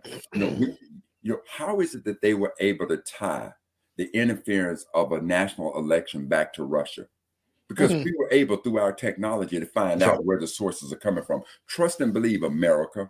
If you wanted to find who these little kids are, and let's assume that they're little white kids, were they inspired by Rittenhouse because they saw him obtain a gun illegally and go to come out of state, cross over there, and now kill some black folks and then get acquitted for it? Is he their hero? But trust and believe, you have the capability of finding out where these threats are coming from. And if for whatever reason it's coming from these little white kids, I'm just saying if, and if it is, since you've been able to treat my children when they do something that's despicable, well, first of all, let me back that up. Let me walk that back, because black children ain't done that damn. Hey, what about come on? But if you find these folks who are doing this, I want the absolute book thrown at them. I want to bury so damn deep in jail, and I don't want to hear shit about the mother didn't know and father didn't know. No. We don't want to hear a rough childhood. I don't want to hear none of that. I don't want to hear that. You got the technology. You got the wherewithal to send bomb threats to institutions of higher learning targeting black folks, and do not, under any circumstance, try to tell me that this ain't based on race. Come on. They're not sending them to PWIs. These are the historical black colleges and universities. Why did they go to Jackson State? Did they go to Jackson State because Primetime was able to take Travis Hunter, one of the highest rated athletes who was supposed to be going to a PWI, and convince him to come here? Because that's when it started. Because that's when, if I'm not mistaken, my memory says that it was after that decision that we started getting these bomb threats, and someone can correct me if I'm wrong. But the other thing is, I just can't help but keep tying it back to everything we talked about today, right? The grace that they give these little white chitlins, right? They give them the grace of calling them tech savvy teens. That's the headline. The headline over the people that did a bomb threat against HBCUs was tech savvy teens, not terrorists. Not terrorists, right? Not terrorists. They're cyber terrorists. That's who they are. But Ben, you're so absolutely correct, and that is, and Ben, just to bring it back to Chappelle. See, this is what I'm saying. When you look at the narrative, I got a big pillow over here. You're wrong on Chappelle. No, go ahead. I know, but when you look at the narrative, that we always have to remember. I remember when Katrina hit. Right? When Katrina hit, they showed a picture of a black man in chest deep water and said he got food because he looted. That's then right. They showed a picture of white folks in chest deep water with food and said they found food. See, have to pay attention to the subtleness at which they put this type of information out there. Tech savvy teams. No, they're little young terrorists. They're like the little cockroaches. Brother Mac, you are a brilliant intellectual barbarian. You was a ruthless ass. You say intellectual barbarian, man. He could have took me to the Spielberg thing and called me E.T. for educated thug. There you go. you call the little kids. Oh man. I want to let's shift a little bit. Let's shift a little bit back to the Super Bowl, because there's a couple things the couple clips that I didn't get a chance to share. The halftime show. I want to read this post that Dr. Cornel West. The halftime show. Yeah. I mean, I do want to start again with saying that halftime show was fire as hell. It was not only fire as hell, it was black as hell. When I tell you, I was over here crying. I'm like, man, this is the blackest crap I've ever seen on Super Bowl, besides Janet Jackson's nipple being shown. This was the blackest thing ever doing Super Bowl. I was like, damn, that was like so black. It's black, blacker than Whoopi's gums. Blacker than my lips black. Just black. It was black. James, flag on the play. Flag on the play, man. We got to get your jokes approved. No, we don't. Hey, blacker than Wesley Snipes. Yeah, but I'm gonna say this to both of you, even as we prepare to go inside this clip. Even though I enjoyed that halftime show and I thought it was the best halftime show that I ever saw at the Super Bowl, trust and believe, NFL, you're not going to sway me away from the anger and the fire I have. Amen, Dr. Matt. You racist owners and what you did to Brian Flores. I am not backing off of it. Right. You gave me a momentary feeling of appreciation for what I saw on the entertainment level. Entertainment level. Brian Flores still resides in the forefront of my cranium. That's right. We don't forget. I'm not gonna forget. I'm gonna look to see where Dave Chappelle put that $65 million, even if it takes 10 years, Brother Mac. We don't forget. Ben, I'm gonna tell you something right now. You better, you know what? I want the Ben Dixon Morning Show to start the Humanitarian of the Year award, and I want that award to go to Dave Chappelle, and you're going to present it to him. Ben Dixon. I tell you what, I'm gonna have to think about that. I'm gonna think about it. How we're gonna make that work? Because I like people who are men of their words. If he holds his truth, I still can't get it, man. I love Dave Chappelle, but I could never give him a humanitarian award, not yet. But I do want to, before we go off of that deep end, because we're gonna have to have a pretty big pillow fight over that, because we ain't gonna have no real fight. I ain't fighting your intellectual barbarian ass. Here's Dr. Cornel West saying the exact same thing that you just said, Dr. Mack. He said the Super Bowl halftime performance displayed our great black musical tradition, but it was also a missed opportunity for truth-telling about Brian Flores' challenge to the NFL's plantation system. Aside from Brother Eminem kneeling, the political silence of our artists was sad. I mean, that's Dr. West. Thoughts on that? Yeah. Listen, Ben, let me be clear. With the social consciousness that I have, were I asked to participate at that halftime show, in light of what is happening with Brian Flores, trust and believe, I would have rejected it. I would have literally said I am not performing, and specifically why I'm not performing. I am not performing at this show. I get the opportunity that it could afford me, but I'm also looking at the sacrifice of what this brother is making. And if change is going to become a part of it, then don't think that you can use me to cloud the vision of what we as Black folks should truly see. And that is an institution that is worth billions and billions of dollars under a nonprofit status. Lord help me, I don't understand that aspect of it. But for almost 100+ years, you have treated Black players, Black coaches as though it was a plantation system. And the only way that we've been able to get around it is to continuously fight it.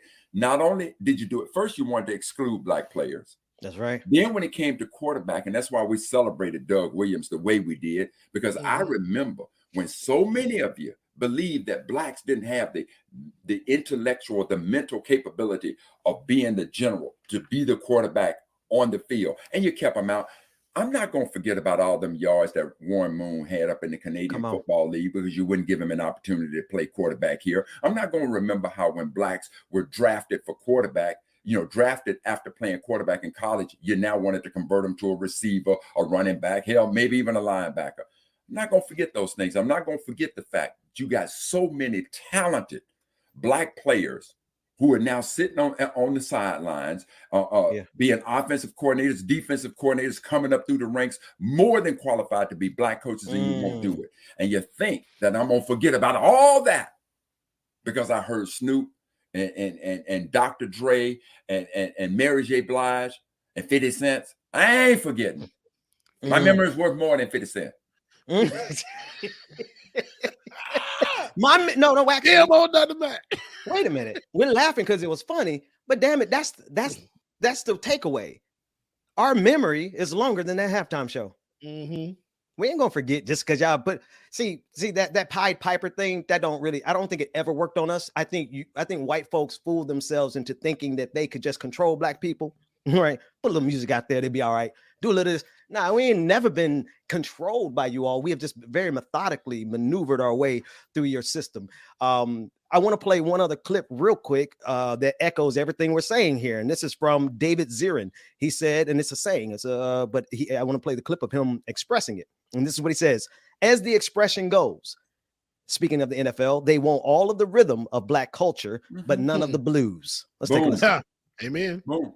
But this was very predictable. I mean, here's the National Football League, which has a reputation for bathing in black culture, but not necessarily supporting that with black employment in positions of power. This is the crux of what the NFL's PR problem is right now with America. You know, as the expression goes, they want all of the rhythm of black culture, but none of the blues. So they're in this position where they do this halftime show that is very much this expression of, hey, this is hip hop. We're the National Football League. We're down with the youth, even though the youth is more people like my age, given some of the acts that were on display. But at the same time, they're in this position where they're facing this lawsuit by Brian Flores about hiring practices and about how things happen behind closed doors in the National Football League. So right now they're in a position where they're both trying to be everything to everybody, while at the same time trying to not push away a young audience that is more demographically diverse and less tolerant of intolerance than any generation in the history of the United States, while at the same time trying not to lose their, for lack of a better term, red state appeal and continue to be, and it's very difficult to do in this incredibly polarized country, but they want to continue to be the closest thing we have to a monoculture in the United States. I mean, the top 100 television shows that were watched last year, 75 of them were NFL games. See, now Ben, you know, Ben, it's commonly known in the Ben Dixon Morning Show family that I don't show up to the production meetings. I have no idea who David Zirin is. This is the first time I've seen this clip. But see, when you don't forget history, how is it that me and this guy, I've never heard what he said, but we have literally echoed the exact same sentiment. Right. I didn't know what Cornel West said, but we have echoed the exact same sentiments. That's right. This is what we must understand. Now, I want to take you back and remind you of what you may not have subtly noticed back during the Colin Kaepernick situation. When Kaepernick was kneeling and it became such a fuss, I want you to go back and look at damn near every football game that was played, especially if it was nationally televised. They had black people singing the national anthem. I said, ain't this some Jerry Lewis monkey? And yeah, you could see it. You could see it clearly. Man, this is what they believe. And then what did they do after that? Now you got Roger Goodell forming a relationship with who? Jay. Who? Wait, I might miss the timeline. Who did Roger Goodell form his relationship with in the music industry? Jay-Z. The BAM. See, let me get these Negroes some crumbs so we can continue on with what's really important. You see, Dr. Mack made me second guess myself, James. And even when you come back and you take a look at when they hired these black coaches, I want you to understand what Brian Flores said. I want you to understand what Hugh Jackson said. Hugh Jackson said, I was 1 in 31 and they still gave me a contract extension. Why? Why did they do it? Because, see, they wanted to position themselves. So when you want to dismiss what Brian Flores said, that the owner of the Dolphins wanted to pay him up to $100,000 to go ahead and lose games so they can get themselves these high draft picks. Don't dismiss it, because Hugh Jackson showed you he got a contract extension when he was 1-31. Look at what happened down in Houston now that they done hired Lovie Smith.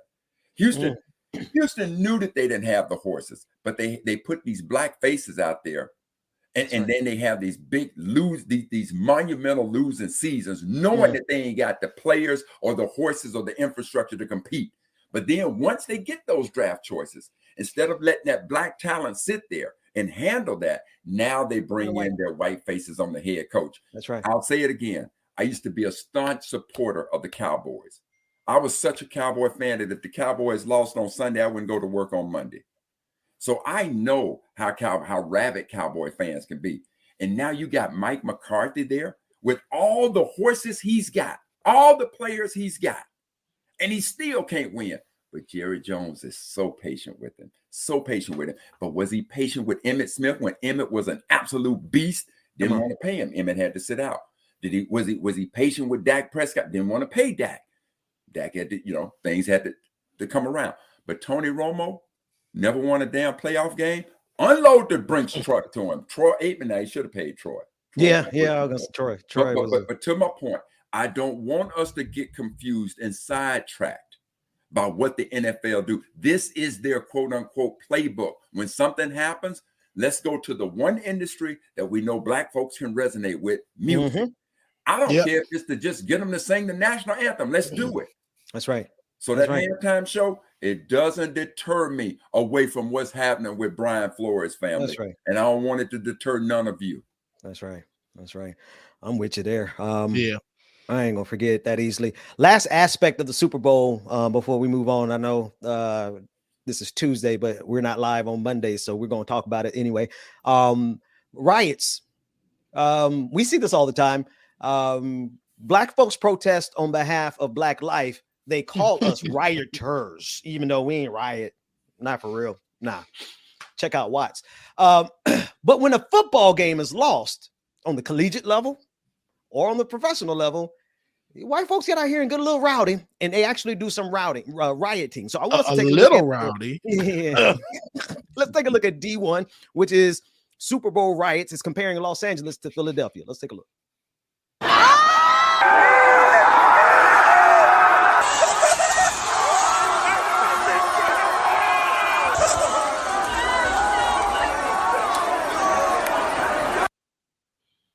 That's a short clip, and then to the listening audience, you can't really discern what's happening, but it's showing the kind of chaos that happens. Sometimes this doesn't even happen after a loss, Dr. Mack. I've seen this happen. These are with wins. These are all with wins. It's just something, man. The value and the range of acceptable demonstrations of emotion, I'm gonna minimize it to that. I'm gonna reduce it. The acceptable range of emotions that are expressed by white people in this country is not afforded to black folks. Because if we go out here and do this on behalf of Black life, they'll send out the National Guard. Oh yeah, Ben. This is not rioting, Ben. This is celebrating. And you so said it wrong. Not rioting, celebrating. That's how they juxtapose. That's the difference. DJ and Brother Ben, I shall give you a quote, and this is your Black History Jeopardy moment. The media is the most powerful entity on earth. They have the power to make the innocent guilty and make the guilty innocent. Media has the power to influence minds, ideas, behaviors, and attitudes of the masses. And that quote comes from who? Malcolm. Ding, ding, ding, ding, ding. Yeah. Ben, you're the winner. That's right. That's exactly what we're seeing. So, DJ, that is exactly what you're talking about. It's a celebration. They just caught up with their enthusiasm. Oh, look at the happiness of the Los Angeles fans, the Philadelphia fans. Yeah. That's the way the media portrays the story. The most powerful entity on the earth. Which is why I think, honestly, damn it, we're here. God, I didn't want to circle back to Dave Chappelle, but I can't. I'm like a moth. I'm like a moth to the flame, man. When you come back, you better come back righteous, Ben. I'm righteous. Which is why I honestly think the media, I don't think the media is, I think our system is malicious enough to literally use the media in that way. That's what I'm saying. Like at the end of the day with Dave Chappelle, we are going to have to pause and wait to see his response with his money, because that's what he said. He said that if this project goes forward, I'm pulling my money. So my analysis actually has to be put on pause until we see his actions. That said, the media component of it, I think, is probably one of the most insidious forms of propaganda, because this wasn't a mistake. The idea of them getting it wrong around the affordable housing piece, that all to me sounds like a really sophisticated PR campaign, because the affordable housing piece is the only thing that's not going forward. Everything else is going forward. I don't think Chappelle's money gonna be going forward, but we shall wait and see. Okay, well then, and when it doesn't, you better get that humanitarian award and give it to Dave Chappelle. I don't know if humanitarian. Well, I'll give him something. You know what I'll give him? I was wrong award. Ben was wrong about this one award. I think I could give that one to somebody more than I can give him a humanitarian award. But if he turns out. Let me just say this right now. DJ Exclusive, you just looking like you just sitting on the throne of the world right now. I just want to take a moment and say you're looking like the royal king of the African nation. Damn, boy, you're looking. What am I looking like? What did they call him in Coming to America? Dang, what did he call the girls in Coming to America? Which side? Which part? What was he that James Earl Jones in the first one? Oh my gosh. The royal I just remember the scene where your Royal Highness, your Royal right. King, that's all I remember. Like you remember it being I don't remember what they were called. The Dora Milaje, maybe. No, I'm joking. I'm sorry. Shout out to the Black Panther family.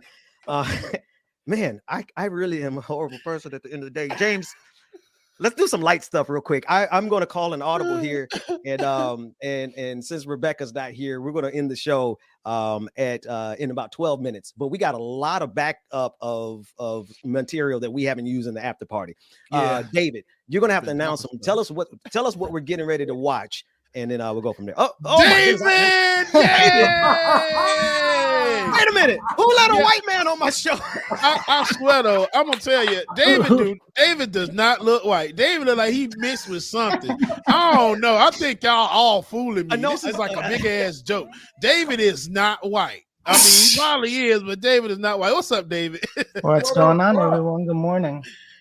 Yeah, no, I had to show my face a little bit, and right. Who would have guessed David was white? You know what people are saying right now? I had no idea. People are all saying right now, not all people, they're saying like, you can't get nothing black without some white in the background. That's what But there's a reason I stay off screen, you know.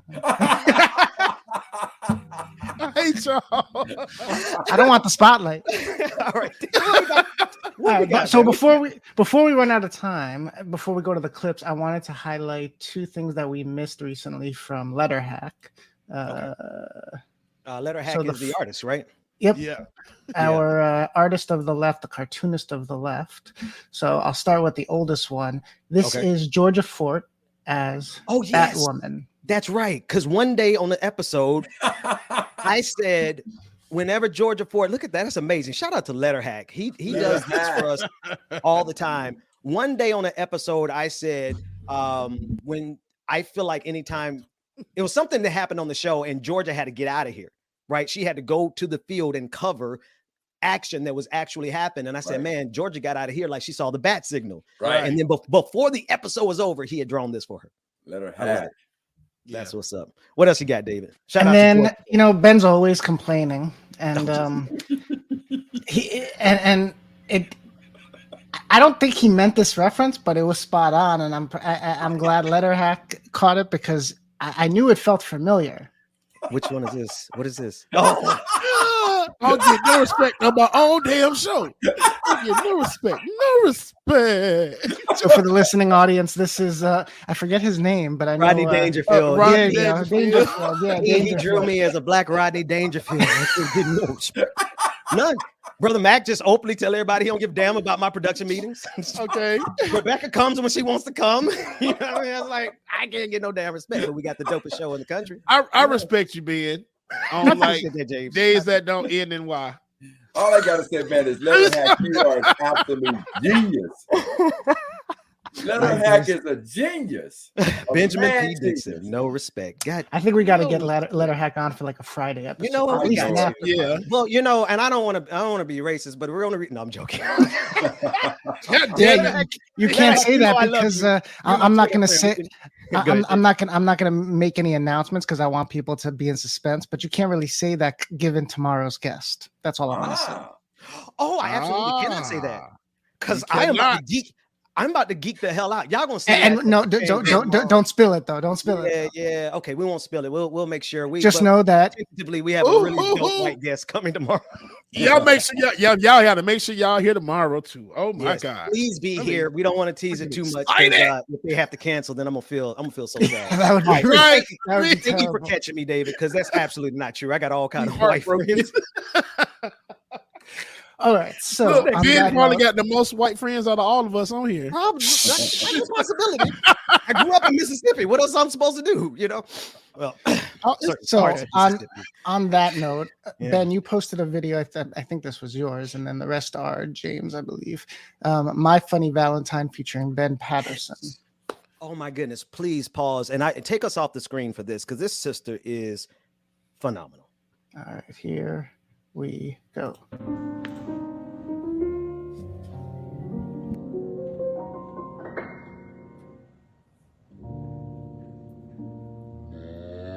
Oh no, bring us back. I don't know why. A liar. Give me a liar. You pull it from my website. Can you pull it live in real time? Because that was. I can try. Hold on 1 second. Yeah, I gave it a beautiful setup. DJ, when I heard that growl, I was like, I'm like, man, what the hell? I started questioning my musicality. Filibuster. All right, so listen, that was a technical glitch.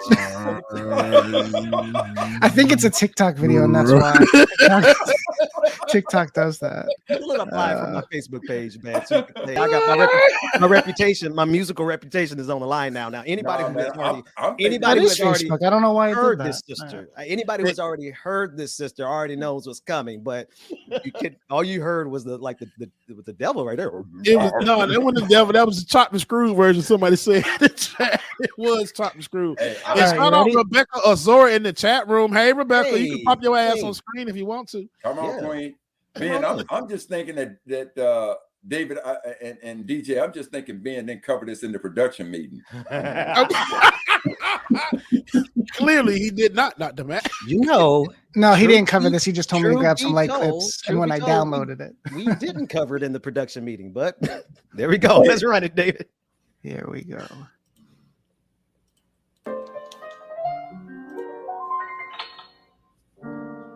My funny Valentine,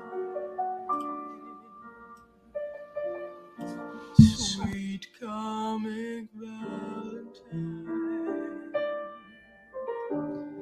you make me smile with my heart.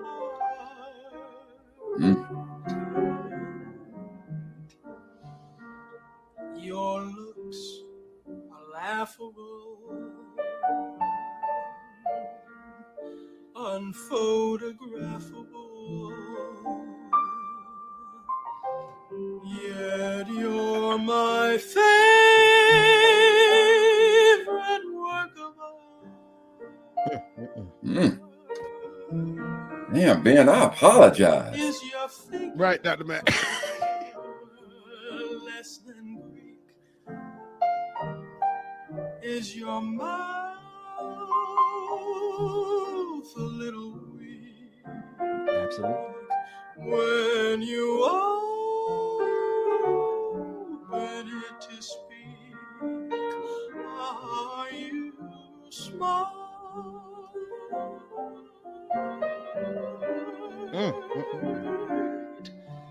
Don't change a hair for me. Not if you care for me. Stay, little Valentine. Stay.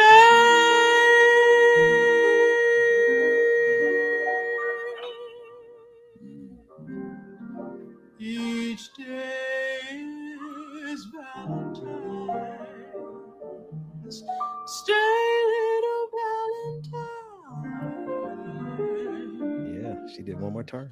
Each day is Valentine's Day.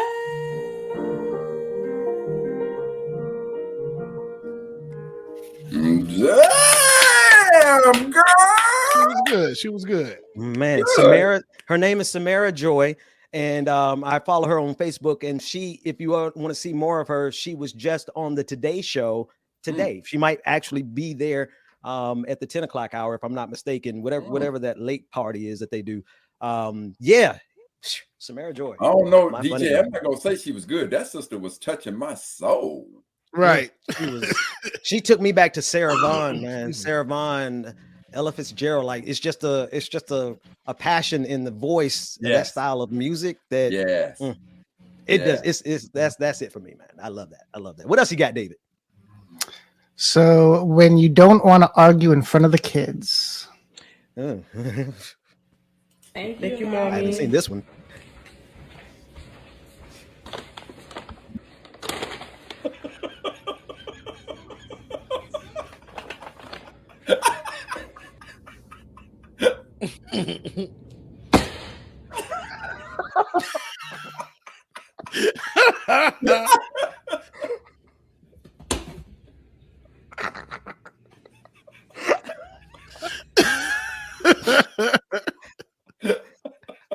They stupid. I'm sorry to the listening audience. This is, you literally have to see this. This is all deadpan comedy.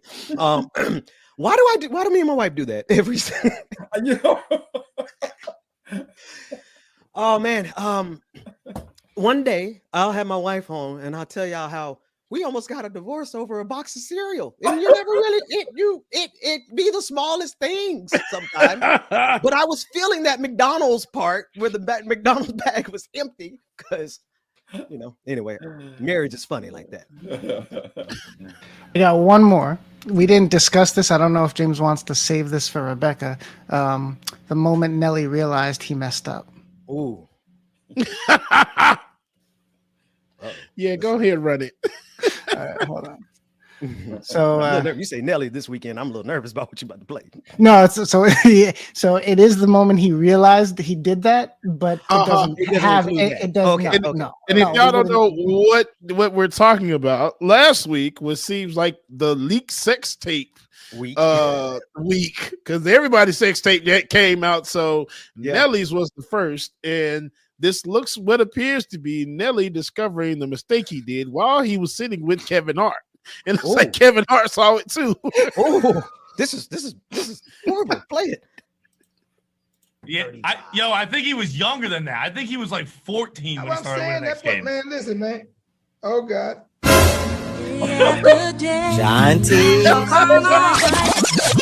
I love that you were just gonna try to lie about the Olympics like that, dude. Wait, Mac, are you up on this story yet, brother Mac? No, I have no idea what we're talking about. Okay, so Nelly had a sex tape accidentally leak. What platform did it leak on? Instagram, was it? Instagram on his Instagram. he posted it to Instagram by mistake. And some of the things in the video came up a little short. I ain't gonna say none of that because these people out here thinking that Nelly out here small. I'm like, that's why I ain't got no walls now. Y'all thinking people small. This man is pretty good. Well, at least I know on Twitter because I didn't watch it. I didn't watch it to get evidence of it. I watched the goddamn it. He all right. He good. He passed the test. So who was out here saying he wasn't? All these people that think that they like 12 inches and can't take. And with that, ladies and gentlemen, non-gender conforming individual, that's going to wrap up the Benjamin Dixon Morning Show for today. No after party, because if we go any further than this, it's only going to get worse. Dr. Absolutely. I absolutely love you, man. Brother DJ Exclusive, love you, man. David, you might be the only white man I love like that. No, I'm joking. We'll see everybody tomorrow, man. This show is up there. Y'all out of y'all minds.